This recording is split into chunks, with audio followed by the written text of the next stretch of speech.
Hola, muy bienvenidos a este podcast de Universidad de Las Américas. Hoy con nuestro invitado, el doctor Jason Reece, quien lleva adelante un programa de vinculación con el medio muy importante en la Ohio State University llamado Community Engagement and Outreach. Ellos trabajan con distintas comunidades locales donde, sin lugar a dudas, han hecho un gran aporte para mejorar la vida de ellas. Esta universidad, o la Ohio University, está ubicada en la posición número 1 del ranking del US College that are Excellence and Community Outreach, elaborado por Great Value College. Sin lugar a dudas, un programa que también tiene alguna vinculación con nuestro propio programa aquí en la Universidad de las Américas de intervención comunitaria. Y por esa razón hemos invitado al doctor Reece para poder conversar y conocer un poco el programa que ellos tienen, ver las diferencias y ver también cuáles son los desafíos que nosotros tenemos que integrar a nuestro propio programa de intervención comunitaria. Por lo tanto, muy bienvenido al doctor Reece, bienvenido aquí a la Universidad de las Américas. Ayer estuvo con nosotros compartiendo algunas ideas y hoy día queríamos conocer un poquito cómo nace este programa en la Ohio State University. We are a land grant institution, and so as part of our mission, we must engage deeply with our communities. For the last, my position in particular was created several years ago to support our Office of Outreach and Engagement. To really help us focus on building relationships, particularly in the urban community, the city of Columbus, where our campus sits. Ustedes utilizan la palabra compromiso y nosotros utilizamos la palabra intervención. Me gustaría saber si usted hace una diferencia entre estas dos palabras. I think they're very similar. The language of intervention is very similar to how we may approach a community and think about really policy, practices, programs, things that we could do in that context to help that community, to help them solve some of the challenges and take advantage of opportunities that they have. ¿Cuáles son estos principales desafíos de los que usted me habla? A community that's going through economic transition. Ohio was traditionally a manufacturing leader, very strong industrial economy, and while some of that exists, much of that industry is not the sole employer in the state anymore.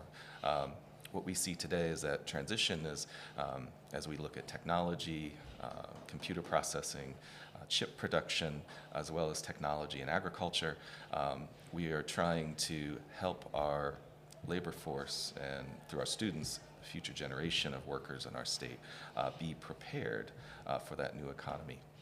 We also are a community that deals with a number of environmental issues, and we have certain environmental assets that we think are going to be critical in the future.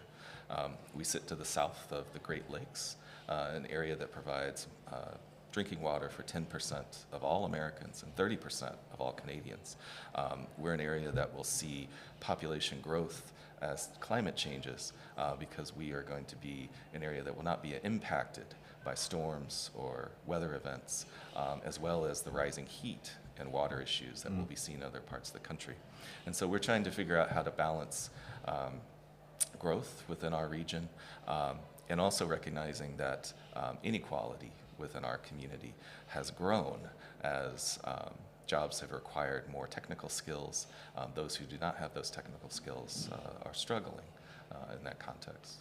¿Y usted ve que los estudiantes, una vez que participan de este programa, cambian su mentalidad? Yes, that's something that leaders across the university have noted, that this generation of students is much more interested in being engaged with the community, in taking what they're learning in the classroom and taking it back, in some cases, to communities they grew up in. They see this as really vital. They want to have impact. And so we are very excited about this and want to help prepare them in a way that they know how to work with communities in a productive way, in a way that's culturally competent, and they have the technical skills to know how to do that in the future.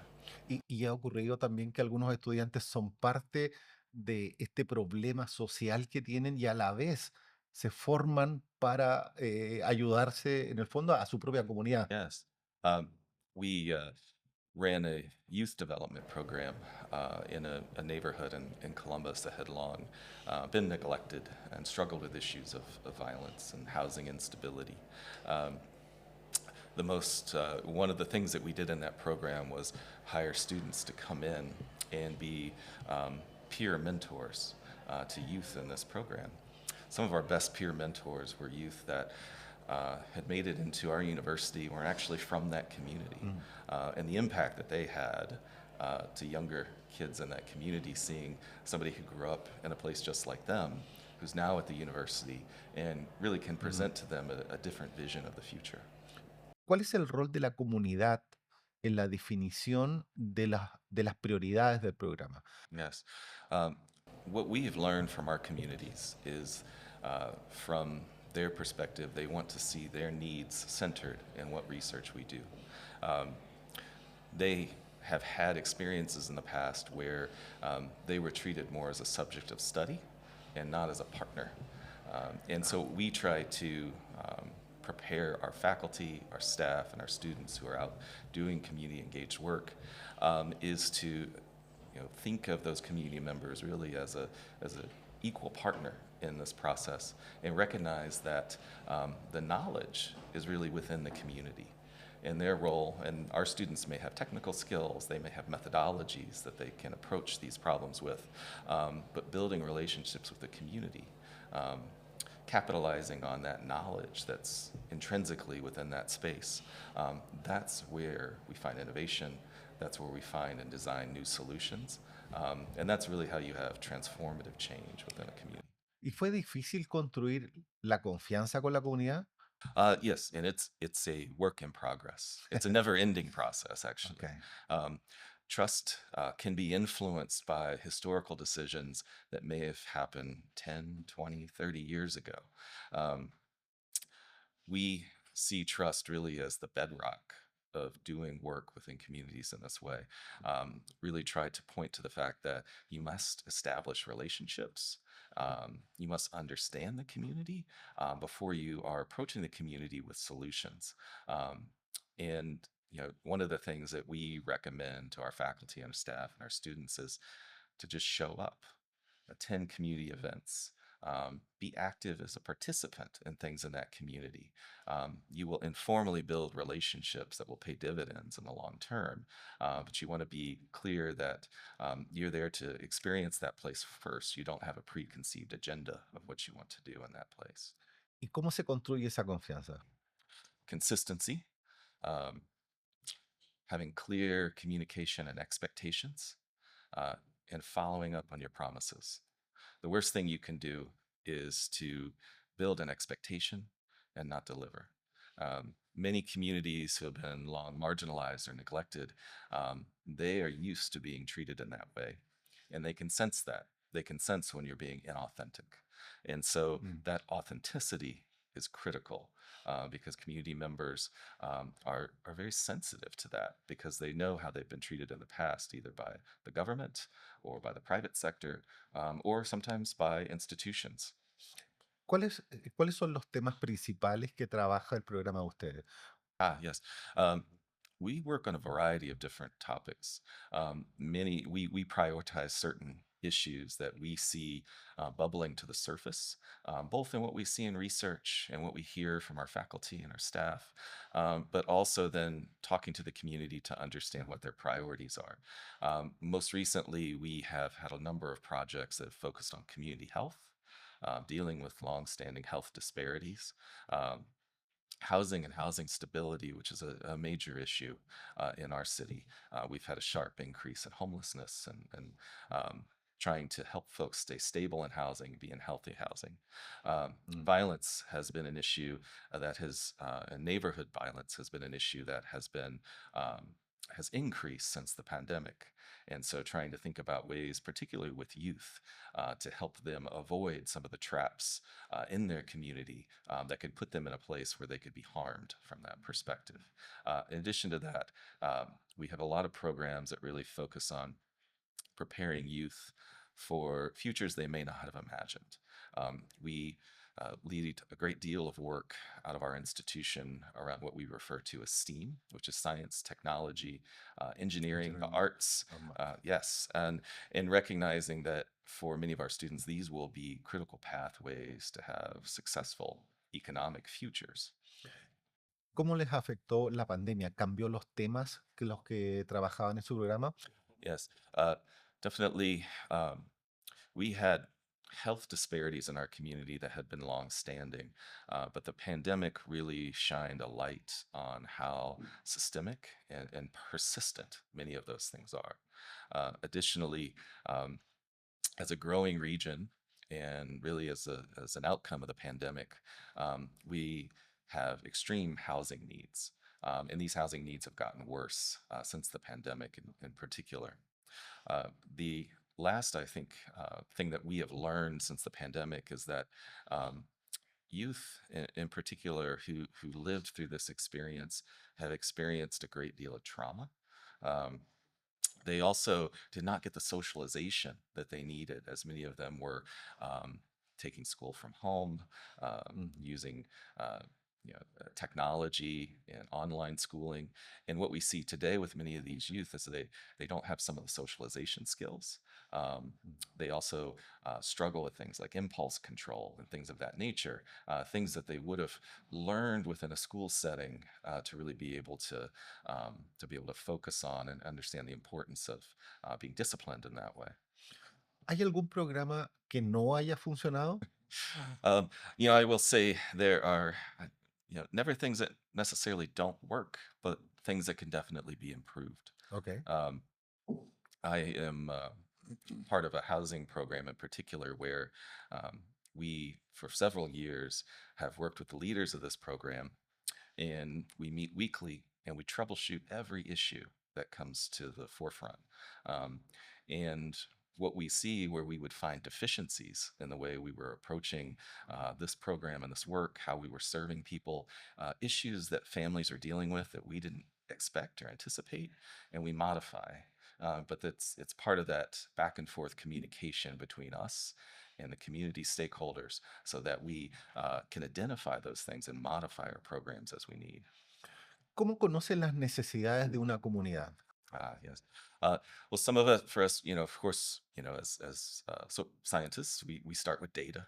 We try to understand both the history of the community and what the data tells us about that community. But that's really just an entryway. That is more of a general understanding.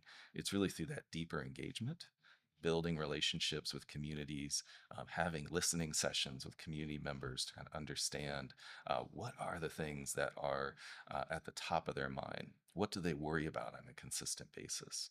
What are things that they really desire to have in their community they think that would improve the quality of life?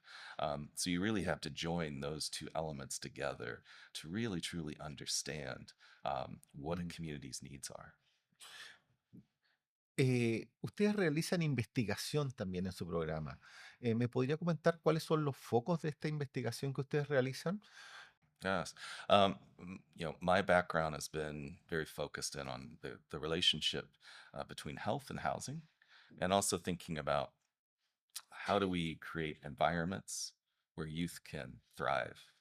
Um, in many cases where we see disparities in educational outcomes or issues of youth that are disconnected, maybe they're violence issues that are dealing with, often that is a byproduct of trauma that they've experienced.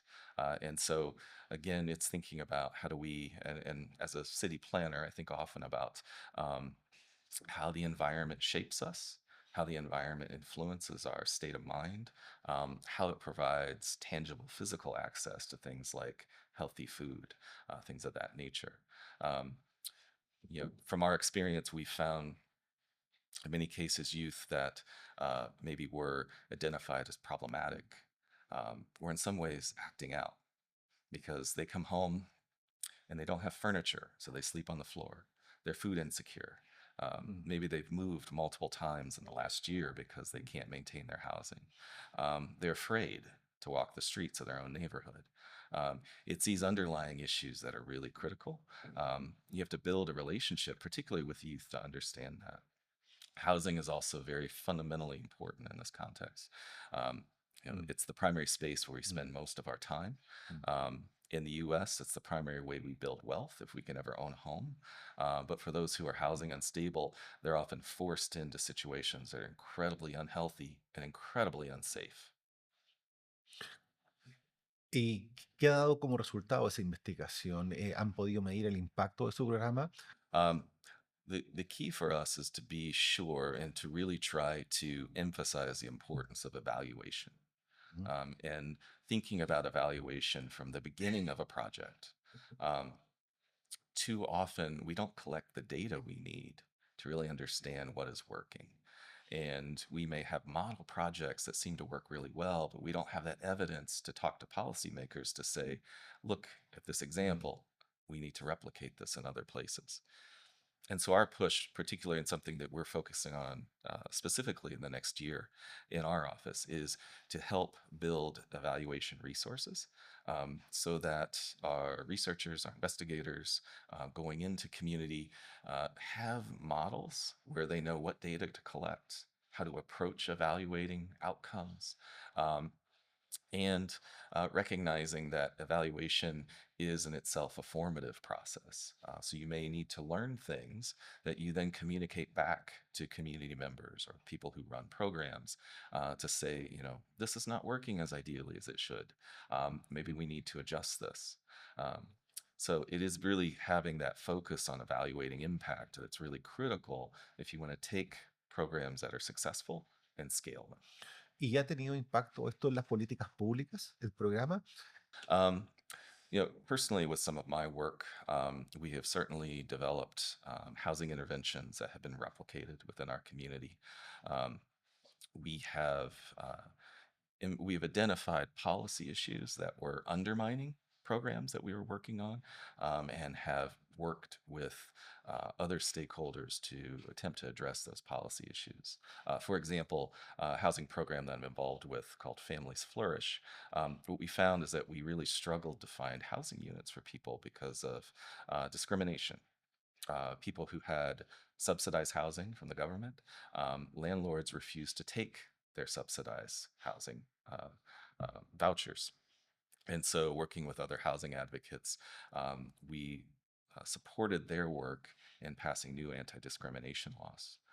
Outside of my individual work, we look at our broader community where we have seen numerous faculty have an influence on policy, whether they're in the law program or they're in public health or they're in education. And so, policy is an important point of change that we definitely need to emphasize. ¿Cómo financian su programa? Um, Everywhere. Resources are always critical in this space, and this work takes time. Always. Always, always. Um, so I have two hats. I am a faculty member, and I do my own research, but I'm also an administrator, where I'm supposed to help support our faculty broadly. Um, Community engaged research is a priority from our leadership of our university. And so our office supports programs through grants, particularly seed grants, if we can help a program get started. We also help provide funding to evaluate the impact of programs. But that's usually not enough, right? That's a starting point. And we have to look at other sources. Sometimes it's government funding, sometimes it's research grants, sometimes it's philanthropy, individual donors who will support programs within a community. ¿Por qué cree que es importante que las universidades intervengan sus comunidades, sus ciudades? I think the research and the history backs me on this, but we are a public institution that was created to serve our community through research, teaching, and service. Um, our motto is education for citizenship. So recognizing that the future of our democracy requires educated citizens. Um, but it's more than that, right? We are an institution that generates a massive amount of knowledge and expertise. Um, Historically, we haven't always applied that lens inward within our own community. So we recognize that that is a tremendous space of opportunity to leverage what we know, the expertise we have, with the expertise of the community to help support those solutions that can have a very substantial impact. Usted pudo conocer el programa de UTLA, el programa de intervención comunitaria de UTLA. ¿Nos podría decir qué le pareció este programa? Um, I have been just amazed by the work here. Um, I have commented to many of the leaders here in regards to the programs that are run. There are a couple of elements that I think are profoundly important. Um, the sustained nature of the engagement.